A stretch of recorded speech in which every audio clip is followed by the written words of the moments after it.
has his own company and he's a consultant. He helps curating companies. In case you want to establish any company in Dubai or someone else wants to establish any company in Dubai, please contact him on his WhatsApp number. You can also reach him on his Instagram, and he's a part of company named Afari Corporate Services. And the guest speaker of today, yes, you can see the screen, Sarah Brook, the wonderful, beautiful, powerful TEDx speaker, CSR professional, charity founder, and the mentor. And she is here, just came to inspire all of you, all of us. So if you are ready, type in the box, chat box that yes, we are ready. And I will hand over this platform now to our host, Faisal Ibrahim, and he will have the conversation with Sarah Brook, and Sarah Brook will have the conversation with you all. So give a big round of applause to our guest speaker, and over to you, Faisal Ibrahim. Thank you so much, Conan. Excellent, very powerful, very enriching opening you have given. I think more or less you have done an excellent job in starting this great conversation. Thank you so much, friends. We have someone really special joining from UK. It's a great honor for me to open these conversations and hand over to Sarah. Sarah is a CSR professional. She has done a lot of great things which really moved a lot of people, moved already a lot of people. She's touched a lot of human beings to this part of the world, the so-called heart. She is a charity founder, mentor, like exactly like Conan said. She's a TEDx speaker, going to TEDx and delivering that wonderful message is always like it's a wish for many people. Like she's also started an excellent organization called Sparkle Foundation to help the kids education. So ladies and gentlemen, it's my great honor to welcome Sarah Brook. Over to you to have this conversation, inspiring the new generation of the world. Okay, over to you, ma'am. Bye. Thanks so much, Faisal. I'll just share my screen. Yes, please. Okay. Can everyone see that fine? No problems. Brilliant. So I just obviously thank you so much for the introduction. It's great to be here and to be speaking to you all. I'm obviously Sarah Brook, and I've now been CEO and founder of the Sparkle Foundation for 10 years. And I just wanted to kind of give you a brief overview to start with of my journey so far, so you understand, I suppose, why I've been invited to speak to you all today. So when I was 18, which is now 12 years ago, I decided after I left school that I wanted to travel the world. And I quite literally closed my eyes and pointed at a map, and my finger landed on Malawi. For those of you who don't know, that's in sub-Saharan Africa, just above South Africa, in between Tanzania and Zambia. And I said to my mum and dad, I'm going to Malawi. And they said, where? I said, yeah, don't worry, I'm going to go and volunteer for 3 months. So I packed my bags and off I went. When I arrived in the country, I had managed to find a friend who would go with me. And we arrived, only one person who kindly put us up for the evening. And the lady there said, yeah, we found you somewhere to stay, Sarah. You can go and move into the village. So off I went into the village. I stayed with this lovely lady called Edith, who couldn't speak a word of English, but smiled, and we got by. And she was feeding me her local food. So in Malawi, that's known as ensima. It's a maize meal that's very familiar across all of Africa, but they have different names for it depending on which country you're in. And it's quite a heavy meal. And certainly for me, who'd come straight from the UK, having it for breakfast, lunch and dinner was a shock to the system, put it that way. And after 6 weeks, my stomach said enough's enough, and I ended up unconscious. So I was rushed to the local hospital, and the doctor there was only one doctor to 77,000 patients in Malawi. So that puts things into perspective. There may be 300 people waiting in the queue to see that one doctor. And when they saw me, they said, Sarah, you go to the front of the queue. I was obviously unconscious, so I was unaware of this. And I saw the doctor, and apparently the doctor said, we need to operate, but there's a 96% chance of HIV. We have no sterile equipment, we only have one doctor, and we've never performed that surgery before. So my friend said, well, what's the other choice? And they said, go to a private hospital, but it's 2 hours away, and she may die en route. And he said, no, I want to take that chance, and we need to get her to a private hospital. So off I went. They flagged a car down on the side of the road, put me into the back, and they took me to the hospital. While I was there, I had the surgery. I spent 3.5 weeks in hospital recovering. And my friend came to visit me, and he said, Sarah, when we were at the local hospital, those 300 people that were waiting to see the one doctor allowed you to go first, most likely because of the colour of your skin. You with the doctor for 2.5 hours. And when you came out of seeing the doctor, some of the people in the queue who were children had died. And single-handedly, that was the one moment that changed my entire life forever, because I realized actually, just because of the color of my skin, I was given an opportunity to have a life. And I really was determined there and then that I wanted to make a difference to at least one child's life. So I carried on traveling, went to university, and Malawi never really left me the memory. And I was thinking, I really want to go back. I really want to make a difference. And a year later, I said to my family, I'm going back to Malawi. And they said, you've got to be joking. I said, no, I want to go back. I want to do something to help. So my mom said, no, Sarah, you can't go by yourself. We'll come with you. So my mom came. And when we were in Malawi, we came across a group of vulnerable children who needed support.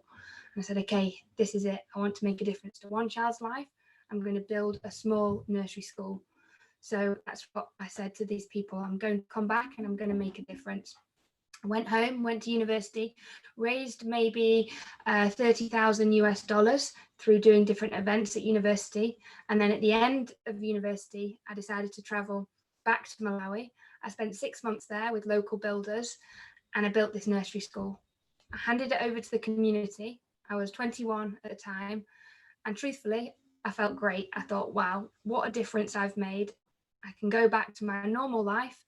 And so I walked away and I went home to carry on and do my master's. A year later, I decided, actually, I want to go back. I'll go and surprise them and see what the nursery school's like. When I arrived back in Malawi, everything had gone. There was no roof, no toys, no children, just the outside of the building. And I was absolutely devastated. And I called my parents and I said, this is what's happened.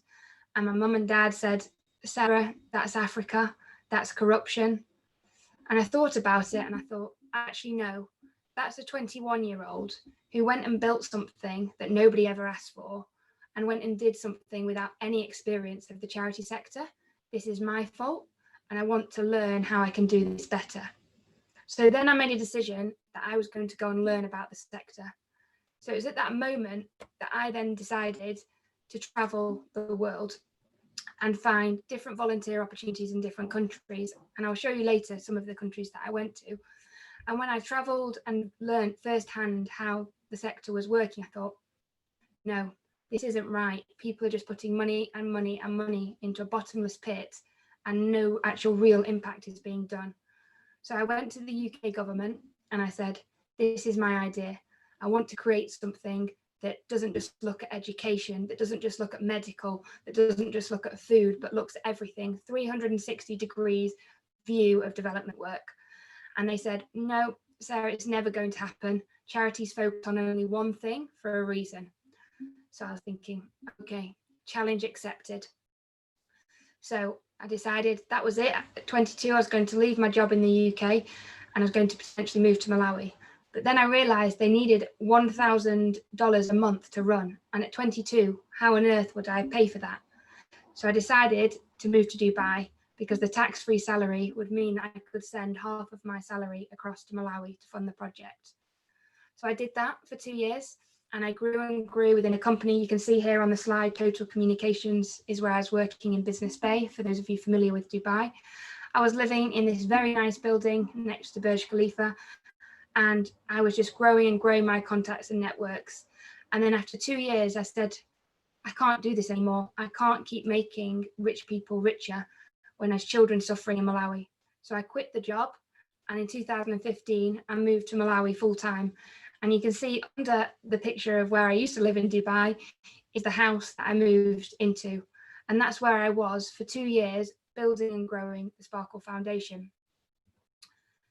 This is, as I mentioned earlier, from a world map perspective, all of the stars are where I volunteered throughout the world, learning about organizations. Truthfully, I don't want to name names of any charities. That's not what I'm here to do. But I went from large organizations, the biggest in the world, to really small ones. And I really got to see firsthand some of the biggest challenges the charity sector is facing. And it really made me put things in perspective that I didn't want to just set up another charity. The world doesn't actually need another charity. I really wanted to do something that had sustainable, lasting impact. And as a result of me moving from Dubai and going over to Malawi, my story gained a lot of traction. Suddenly people wanted to hear from me, wanted to know what I was doing. And I was this girl that had this vision and this dream to change lives. And I started going into schools, going into corporates, going into so many different organizations to learn about what they're doing for charities and how they can help. And actually, when I left Dubai and moved to Malawi, after a year of being on the ground and growing this charity as a volunteer, I unfortunately ended up with typhoid, malaria, and dengue fever.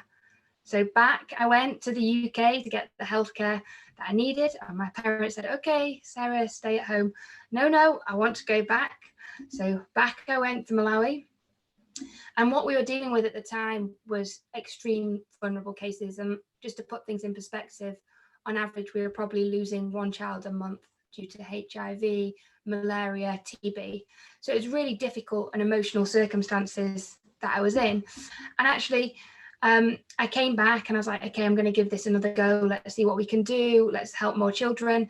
And unfortunately, a terrible situation happened whereby 2 of our children were tragically raped, a 5-year-old and a 2-year-old. And I had to do something. I just felt completely duty bound that this is what I need to do. So I took the children to hospital, and the doctors did everything they needed to do and said, yes, this has been the case. You need to go to the police. We went to the police, and the police said, oh, because the children are under the age of 12, we need to call the parents. But at this point, we'd realised that the stepfather was actually the person responsible. So I said, I just don't feel comfortable doing that. And he said, we don't have a choice. That night, I honestly thought was the worst night of my life, where I had to hand these children back to the parents who I knew had allowed this to go on. The following night, I was arrested and I was put in prison in Malawi because I took children apparently from their parents without permission because I'd taken them to the hospital. I spent the best part of 19 hours in prison in a cell with 23 other women who'd murdered their husbands with machetes. And albeit it was the most terrifying, frightening experience of my entire life, it really gave me an opportunity to think and realize how fortunate I am in the position that I've been in, and that I've actually got a voice, and I now need to use that voice to be able to spread the word and to give people like myself the same opportunities and resource that they deserve. And so that was the part of my journey that then started, which led me to be recognized by Sheikh Nahyan and to become the first woman in the Middle East to be given the award of Humanitarian of the Year. And as a result of that, people were inviting me to speak all around the world. And I thought, brilliant, this is a great way that I can fundraise for the charity. So that's how it developed. People then ended up paying me to go and speak, and that money was used as a donation towards the charity.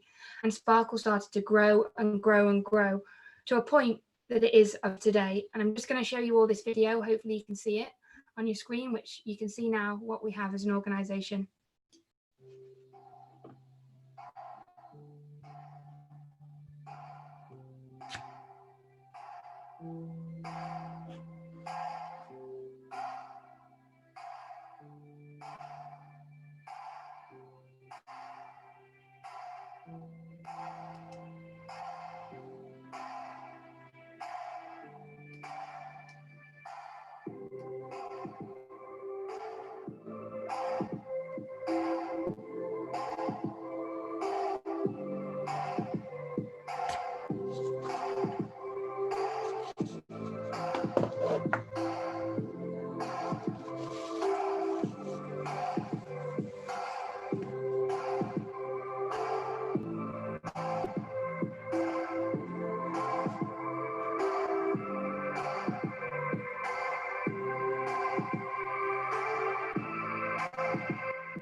So hopefully that video highlights some of the work that we've been doing. And just to put things in perspective, when we started, we had 50 children that we were supporting. And as of today, we are in 17 communities with an outreach of 7,500 children. I'm employing 30 members of staff in Malawi with over 200 volunteers that now contribute on a daily basis to the organisation. If any of you had asked me, did I ever imagine that I would be in this position today, I'd have said absolutely no way. And I hope maybe from when we're talking about how Empowerment Talks has come along, that it's an inspiration that I'm one person. I am no different to anybody else on this call. I just genuinely had a dream that I wanted to make a difference, and I'm able to make it happen. And what has now led me to where I am today is that I also wanted to redefine the meaning of charity. I'd seen firsthand the experience I'd had when I first went to Malawi. I then went and volunteered at so many different organisations to see what they do well, what they don't do so well.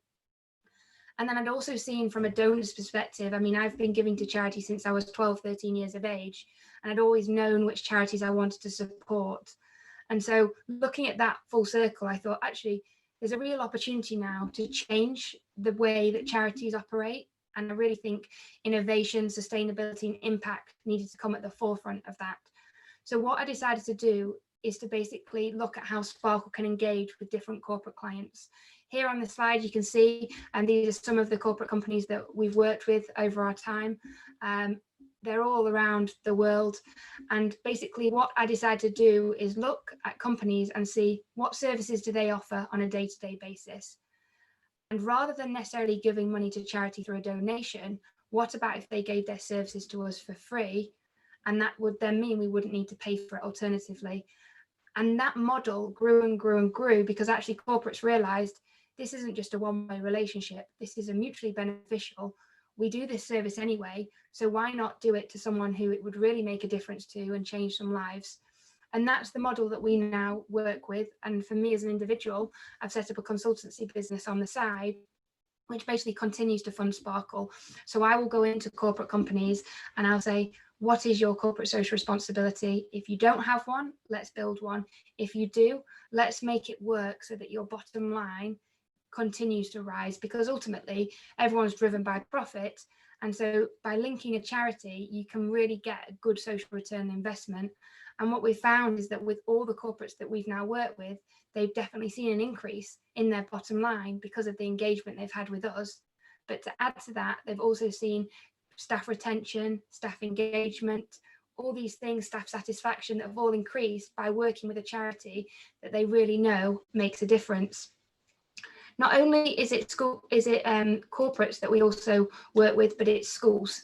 And this is again something that I'm really passionate about, and why I'm down the route of redefining charity is I was never given the opportunity as a student, as a child growing up, to really get involved with a charity. And I think the way the world is going now, with so many students wanting to be better global citizens, I really wanted to provide a program that was more than just learning in a classroom, but was actually an emotional connection with individuals who potentially weren't as fortunate as them. So we've created a school leadership program, which enables students from the age of 4 all the way through to 18 to get involved with Sparkle. And that can happen in a completely different variety of ways. So on this picture, just as a prime example, we have children doing a colour run in different schools, a Sparkle colour run. We've done that now in 10 different schools. We've got a gentleman who has a race car that you can see the Sparkle logo on the front there. He's raising money through sponsorship for his Sparkle car, and he's part of now in the Janetta Cup, which is a big cup in the UK that's been televised, which is free sponsorship for Sparkle. We've got students here in Zurich who are all knitting blankets that are then transported to Malawi for winter. You've then got in the bottom left children doing coding. We've matched children in coding programs in Dubai with Malawi, and they're doing shared lessons together. We've got rugby tournaments, and we've brought sports events to Malawi that they've never seen or experienced before. We've given students the opportunity to get involved with all different aspects of the charity. Unfortunately, with the size of Sparkle, we are in a position that we are able to give them first-hand exposure to learning And the reward for a child has been huge. And just hearing some of the testimonials from some of the students that we've worked with is just amazing, because they really feel that sense of purpose, and that I'm not just another child, I can also change a life as well. It's really important for me as a CEO and as a leader, but also as a global citizen myself, that everyone has the capacity to make a difference. And most of the time we just don't know how. And for us at Sparkle, when we say we're redefining the charity sector, that's exactly what we're doing. We're creating ways for every single individual to be able to make a difference. And that then brings me on to the perception of charity. And actually, this was just from a basic Google search that I looked at, what does charity mean? And these are examples that always come up, you know, give, donate, you must give this, you must give lesser, you're giving to the poor. And actually, this is something that has been really difficult for me to address, and part and parcel of what I've been doing when I'm working with corporates, schools, universities, individuals, is educating people actually about what is charity and why the current charity model continues to struggle, certainly in times like COVID, because we're in an old school mindset where it's only a one-way relationship. It's me as an individual has to do something, I have to give. It's never about actually receiving. And so many people say to me, Sarah, why do you do what you do? And I'm the first person to say that I'm the luckiest person in the world, because every single day I wake up with a purpose. And charity, people don't want to say this, but in some ways can be a slightly selfish thing, because changing a child's life makes me feel good. And not everyone wants to admit that. So it's almost a bit like an addiction, because the more you feel good, the more children that you want to help. And not everyone wants to see it like that. And everyone thinks, oh, it becomes about people's ego. This is nothing about an ego. This happened because of a life situation that happened when I was 18. But actually, if charity continues to be a one-way thing, we're only going to end up doing the same thing. We're in a vicious circle where one way, and eventually we add more money, and actually we don't see any difference. And so for me, the whole redefining charity has been looking at something that's mutually beneficial. And I think these pictures here encompass what I'm trying to achieve, in the sense that for me at Sparkle, raising money is not our biggest issue. It's getting time, volunteering, and skills. And I think that's when I say about redefining charity, is redefining what people think they have to do to make this world a better place. So I'll use a real life example of COVID. In the UK, I can't speak for other countries, but most people have lost their jobs or are in situations where they've been furloughed, which is the UK government have brought in a scheme that have told people that they can't work, but they'll support them with their salaries, but they are able to volunteer. As a result, we have now had 50 volunteers that have joined our organisation. The charity has grown in the last 6 months more than it ever has in the last 5 years. Why? Because we've had the resource. So for me, actually money is secondary. People giving their time or their skills is the real change maker. And I think the top picture here is to highlight that it doesn't matter how old you are, you can make a difference. There's so many people that say to me, I don't have a skill I can offer.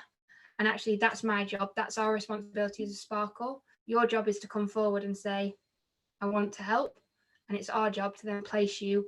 It may not necessarily always be Sparkle. We work with several different charity partners, because I'm aware that not everyone potentially is interested in Malawi or Africa. It could be in other parts of the world. And we make sure that that volunteer experience is worthwhile, whether you're going over to the country or you're working from home. And that's what the basis of our understanding is. And we have a 4-year-old who's just climbed a mountain to raise money for education.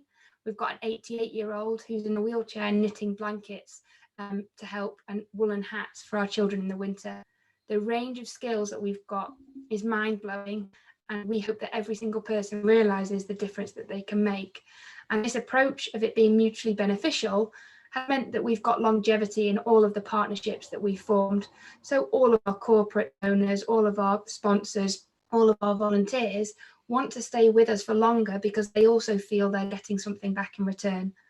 And I think that's what we need to look at when we're thinking about charity and we're thinking about the sector, is actually, how do we make this mutually beneficial? It's like any form of business. How do we make this a partnership so that we can last and make an impact together? How I look at it as an individual is, albeit that you're giving, whether it be your time, your money, your skills, it's a social return on investment. What impact are you making from what you give? And then that leads me on to sort of my final point before sort of questions come in, is that my overall aim as an individual now within the charity is to replicate Sparkle model. So we have a flagship on the ground. We're doing education, medical, community, nutrition, with all the different variety of programs. We're now in a position that that can be replicated to other communities in Malawi, which will start to happen over the next 12 months. We will then look by 2023 to be working in different countries. And as I mentioned at the start, the world doesn't need another charity. So what I'm trying to create is a movement. There's people all around the world who want to make this difference. Rather than them having to go through the same struggles that I did, I'd rather them come to me and say, Sarah, I'm interested in helping a community in India. Okay, don't go through all the same struggles that I did. Join me. There's no reason we can't have Sparkle India. I've got 10 years of experience of donors who want to invest, of people who've already tried and tested the model that's working, and why not replicate it elsewhere? Look at the different ways we can make it sustainable. And that's why we're trying to create the movement that I mentioned, where we're redefining actually what success means. We've seen it with the generation that's coming through now. It no longer is about the number of zeros at the end of our bank account. It's actually what legacy do we as individuals leave behind? And COVID has been the biggest example of this, because actually it doesn't have barriers. No matter how rich you are, it won't affect you, because if your health is bad, it doesn't make a difference. It doesn't have boundaries or stereotypes of the people that it will impact. And I think that's made people realize that actually health, happiness, well-being is such a priority.